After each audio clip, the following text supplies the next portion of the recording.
अच्छा जी, नेक्स्ट हमारा प्रोग्राम है, उसमें ये है कि क्यूब ऑफ नंबर्स हमने फाइंड आउट करना है। और क्यूब कुछ ऐसे फाइंड आउट करना है कि 1 रेज़ टू द पावर 3 है, 2 रेज़ टू द पावर 3 है, 3 रेज़ टू द पावर 3 है, और ये कहाँ तक जा रहे हैं, 10 रेज़ टू द पावर 3 तक।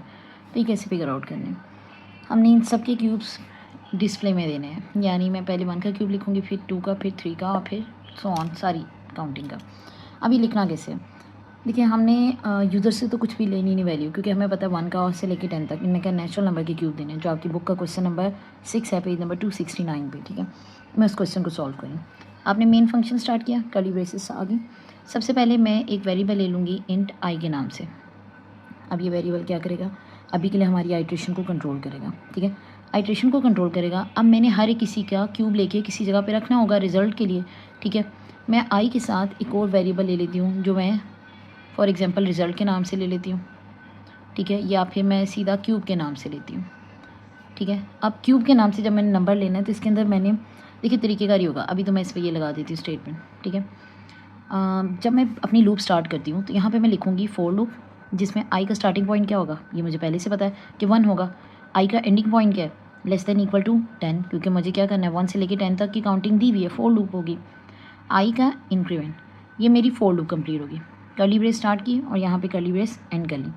अब इसके अंदर क्या काम होने लगा, देखिए हमें क्यूब का प्रिंट करना है ना, मैं सेव करके उसे कहीं नहीं रखूँगी, मैं सीधा सीधा उसे प्रिंट भी कर सकती हूँ। यहाँ पे आपका मैंने प्रिंट की एक स्टेटमेंट लिख दी, जो क्या कर रहा है, प्रिंट एफ। ठीक है, उसे मैंने कहा परसेंटेज डी यूज़ कर लें। ठीक है, उसके बाद स्लैश एन यूज़ कर लें, कॉमा वेरिएबल आई इंटू वेरिएबल आई इंटू वेरिएबल आई। ये मैंने फार्मूला लिख दिया डायरेक्ट, और कुछ भी नहीं किया। आपकी बुक में उसने मुझे क्या ना सिर्फ ही डिस्प्ले करना है, बल्कि इनका सम भी बताना है। ठीक है, इस सारे क्यूब का मुझे क्या करना है, एट द एंड सम भी बताना है। अगर आपने ये काम करना है, फिर इसका मतलब यहाँ एक स्टेटमेंट और आएगी, और वो स्टेटमेंट क्या होगी, उसका मतलब है कि ये जो भी फार्मूला मैंने यहाँ लिख के काम ख़त्म किया था कि मुझे सेपरेटली कहीं ना लिखना पड़े, इसको मुझे कहीं और भी रखना है, जैसे कि i multiply by i multiply by i. ये काम मुझे क्या करना है, कहीं सेव भी करना है। इसको सेव करने के लिए ये प्लस का साइन, क्यूब का वैसे भी हमें पता ही है कि मल्टीप्लिकेशन की साइड की जो है प्रेसिडेंस ज़्यादा, वो पहले ही सॉल्व होनी है, फिर भी हम इसके साथ रख देते हैं। अब मुझे क्या करना है, क्यूब का रिज़ल्ट लेके आना है, तो मैं रिज़ल्ट के नाम से एक वेरिएबल ले लेती हूँ, क्यूब नहीं लेती। ठीक है, मैं डायरेक्ट जो प्रिंट करी क्यूब को, तो रिज़ल्ट के नाम से एक वेरिएबल। ठीक है, तो मैंने क्या किया, रिज़ल्ट के नाम से एक वेरिएबल ले लिया बानिस्बत क्यूब के। तो एक तो मेरा हो गया वेरिएबल ऊपर आई, दूसरा मैं यहाँ से कट कर देती हूँ, दूसरा वेरिएबल ले लेती हूँ, इंट में ही रिज़ल्ट ले लेती हूँ। लेकिन अब आप देख सकते हैं कि मुझे उसमें सम करके रखना है, तो उसके अंदर कोई गार्बेज वैल्यू ना आए, इसलिए मैं इक्वल टू से 0 रखूँगी। गार्बेज वैल्यू का कंसेप्ट क्या था कि अगर कोई वेरिएबल आप डिक्लेयर करते हैं और उसे इनिशियलाइज नहीं करते, तो उसके अंदर कुछ ना कुछ डेटा मौजूद होता है, वो गार्बेज वैल्यू होती है। उसे ख़त्म करने के लिए मुझे इधर 0 देना ज़रूरी था, क्योंकि मैं फार्मूला कुछ ऐसे बना रही हूँ। अब मेरा क्यूब भी प्रिंट हो जाएगा, मेरे पास उसका रिजल्ट भी आ जाएगा। ये मेरी फॉर लूप एंड होगी। हर बार इसे ड्राई रन करके देखते हैं।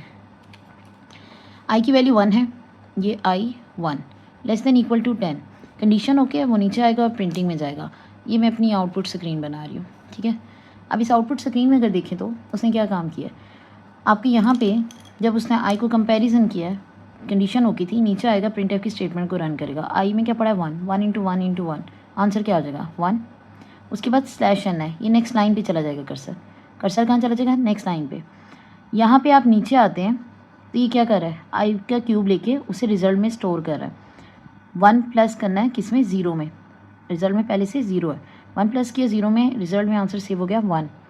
फिर ऊपर जाएगा लूप में, आई की इंक्रीमेंट हो जाएगा, यहाँ पे आ जाएगा आई 2। अब 2 लेस देन इक्वल टू 10 है, कंडीशन ओके, नीचे आएंगे, आई में पड़ा 2 इंटू 2 इंटू 2, आंसर क्या हो जाएगा 8। ये 8 प्रिंट करेगा और नेक्स्ट लाइन पे मूव कर जाएगा। यहाँ पे आई में क्या है, आई की वैल्यू अभी अपडेट नहीं हुई, बल्कि हमने की ही नहीं अपडेट। ठीक है, क्योंकि वो लास्ट इंक्रीमेंट में हो रही है। यहाँ पे इसका मतलब है 2 इंटू 2 इंटू 2, आपका 8 प्लस रिजल्ट में पहले से क्या पड़ा है 1, रिजल्ट में पहले से क्या पड़ा है 1, तो आंसर आ जाएगा 9। ठीक है, रिजल्ट में डेटा सिर्फ स्टोर हो रहा है, मैं प्रिंट नहीं करी हुई। फिर ऊपर जाते हैं 3 पे। अब ये क्या करेगा, इसने फिर 1 इंटू 1 का लेना है, नहीं, इसने फिर 3 इंटू 3 का लेना है। अब यहाँ पे जाएगा, आपकी अगली कंडीशन होगी 3 is less than equal to 10, वो कहेगा कंडीशन ओके, आप नीचे जाएंगे 3 इंटू 3 इंटू 3। ठीक है, तब आपका आंसर फिर आपने लिख देना है। अच्छा, हर बार ये क्या करेगा, एक नंबर प्रिंट करता जाएगा और सो ऑन, इसमें रिजल्ट स्टोर होता रहेगा। ये तो साथ के साथ प्रिंटिंग जा रही है। ठीक है, ये तो साथ के साथ प्रिंटिंग जा रही है। मुझे इसको कहाँ लेके जाना है, इसको लूप एंड होने के बाद मुझे प्रिंट करना है। फॉर एग्जांपल रिज़ल्ट में सारा मेरा स्टोर हो गया डेटा। अब मैं लास्ट में प्रिंट एफ लिख रही हूँ और वो लूप के बाहर लिख रही हूँ, और वो मेरी प्रिंट एफ क्या करेगी, वो मेरी प्रिंट एफ सिर्फ रिज़ल्ट को प्रिंट करेगी। और रिज़ल्ट मेरा कहाँ पे, इसके अंदर। मैंने कहा जी sum of cube of first 10 natural number. ठीक है, आप लिखना चाहें जितना मर्जी स्टेटमेंट स्ट्रिंग आप जैसे मर्जी लिख लें। ऑफ फर्स्ट नेक्स्ट लाइन पे यहाँ पे जा रहे हैं, उस पर हमने नहीं जाना, कंपाइलर पे। नेचुरल नंबर क्यों लिख रही हूँ, क्योंकि मैंने 1 से स्टार्ट किया है। इक्वल टू %d मेरा वेरिएबल जिसके अंदर स्टोर है सब कुछ, रिज़ल्ट मैंने यहाँ लिख दिया। स्टेटमेंट टर्मिनेटर पहले ये पूरी सीरीज़ को प्रिंट करेगा, उतनी देर ही रिज़ल्ट में डेटा स्टोर करता रहेगा।